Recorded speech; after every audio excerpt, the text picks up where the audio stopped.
Thank you, Madam Speaker, and I thank the Honourable Member for this question. Madam Speaker, there's been a lot of talk about NCDs in this House, as well as a lot of things being highlighted by the media. Yes, NCD is a real issue for our people. And as stated by the question, how do we intend to transfer the championship of our Hong Kong Sevens heroes from the sports field to enhancing NCD prevention, which is decimating our youth population? Madam Speaker, NCDs are not only affecting our youth population, it is affecting all Fijians, including probably you and I here.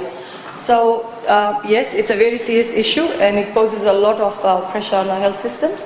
We've always highlighted in the news, etc., that 80% of the death that happens in our hospitals and outside hospitals can be attributed to NCDs.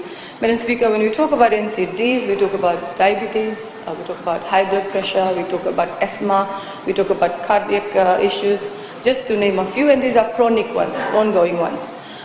NCDs, Madam Speaker, can be prevented with proper diet, physical activity, and of course discipline when it comes to getting regular checks and taking their medication.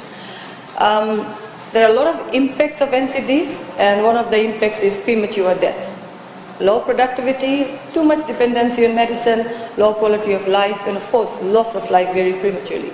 At the moment, Madam Speaker, the Center for Non-Communicable Diseases, which is headed by our National Advisor, Dr. Tukana, they are creating a lot of awareness programs within our communities. But at the end of the day, Madam Speaker, if I may say, it's about choices, it's about lifestyle. And it is something that we all know, but we want to draw inspiration from somebody else to tell us what to do. We have our NCD champion, our president, who's our NCD champion. We've just had we have Chase Vermalua, who is now our ambassador for dengue with our new Wolbachia program that is going on. And at the moment, we do not have any plans to engage our Sevens heroes, but Madam Speaker, that is something that we can look at. Thank you very much.